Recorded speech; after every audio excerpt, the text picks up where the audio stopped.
台湾曾被日本统治50年，还在太平洋战争中被轰炸。光复前日本明明是侵略者，可为什么今天随便问一个年轻人最想去旅游的国家，绝大多数答案还是日本？这背后的亲日情绪绝非单纯一句后来政权失望就能解释清楚，它其实是3层记忆叠加出来的复杂结果。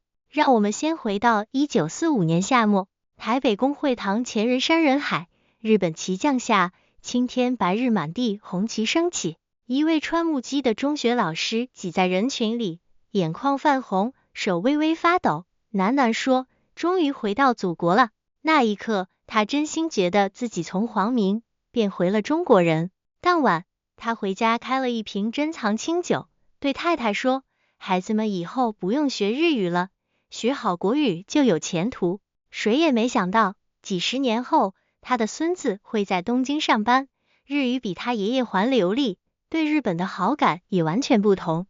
故事本该在此大团圆，却没有。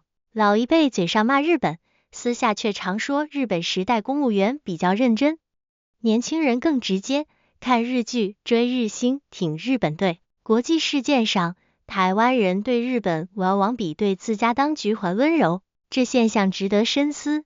在我看来，这份亲日感叠了3层。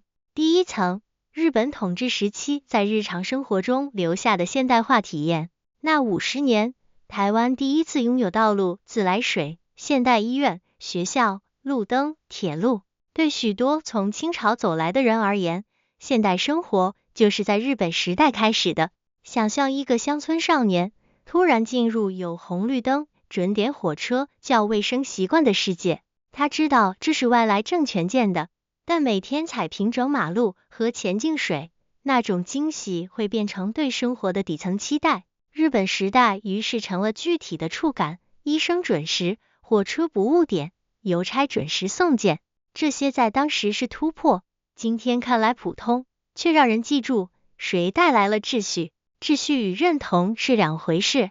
许多人清楚自己不是日本人，睡多觉，名字被迫改，受歧视，但童年回忆常是学校钟声准时响，诊所日本医生专业，这类生活记忆比政治宣传更持久。1930年代的台湾博览会就是一例，一位彰化糖厂工人带妻儿首次搭火车北上，走进灯火辉煌的会场，惊叹世界原来这么先进。孩子试乘电动扶梯，太太看新缝纫机，觉得贫穷有了出口。那一天对他们不是帝国宣传，而是全家第一次看见现代。当然也有不舒服之处，如把原住民当展览，但对这家人，那天仍是打开世界之窗。第一层亲日感并非否认压迫，而是务实的，谁让生活更有序记忆，这记忆不谈道德，只算生活账。第二层，战后国民政府的表现，意外重设了比较基准。1945年后，台湾人首次能直接比较2个接连政权。日本统治有暴力歧视，但制度相对稳定可预期。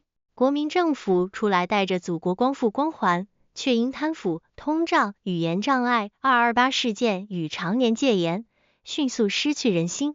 普通人早上排队换新台币，下午听闻有人因抱怨米价被抓，晚上邻居儿子因言获罪，这种持续不安，让人忍不住想，日本时代有这么乱吗？至少物价稳，规则清楚。官方要大家恨日本，却有很多最深伤口来自新政权。许多家庭私下开始比较，日本时代怎样，现在又怎样？这不是为日本翻案，而是两边都不是自己人的疏离感。1945年基隆港欢迎国军，青年挥旗欢呼，以为自己的政府来了。仅2年后，同条街枪声四起，民众躲避，明白保护者成了恐惧来源。一位青年后来当老师，上课照本宣科讲殖民不易与光复喜悦，但学生私下问真实感受，他只说每个时代都有不同的可怕。母亲偶尔提起日本时代学校前进，老师不乱打人，他不反驳，因为那是母亲用仅有的秩序对冲战后混乱的方式。第二层就是这样形成，当生活反复失控，人会怀念相对稳定的日子，哪怕那日子也有缺陷。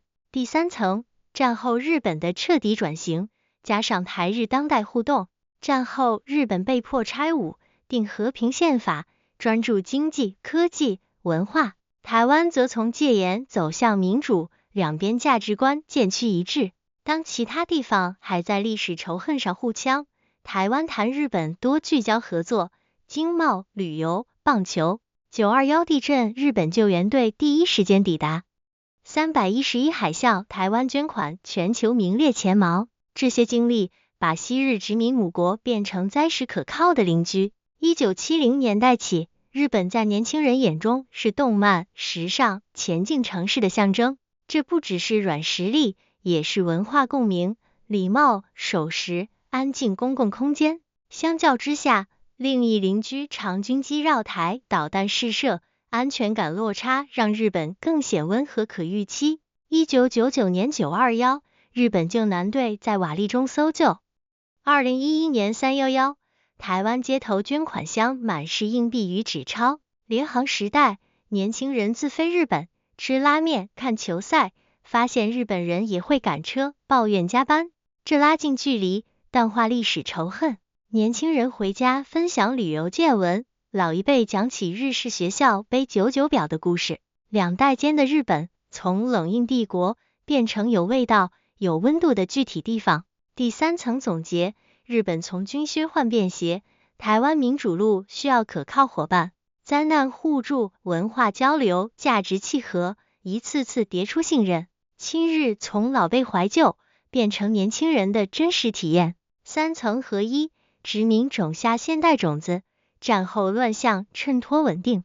日本转型与当代互动，重新包装记忆成公开好感，单看一层就偏颇，只有叠加才懂今日是历史经验的综合产物。历史不是是非题，而是认知题。同样50年，有人记饥饿铁拳，有人记路灯手术刀，有人记311捐款感动，这些交织拼出今日民调的今日，这与我们何干？很大。我们也在重写彼此历史。好感常因关键时刻不让你跌倒，反感因几次伤害。国家间亦然，长久好感靠持续可靠行为，准时守诺，栽实元首，比口号牢固。面对历史，别急着贴标签，标签偷走细节，就不懂长辈为何那样想，年轻人为何不同，只剩互责。下次想问为什么某群人那样想，先问他们在哪些生活片段里做了选择。多听故事，多看场景，历史就从对错题变成你的认知工具，这才是这个题目给我们的真正礼物。谢谢收看，若有共鸣欢迎按赞分享，我们下次见。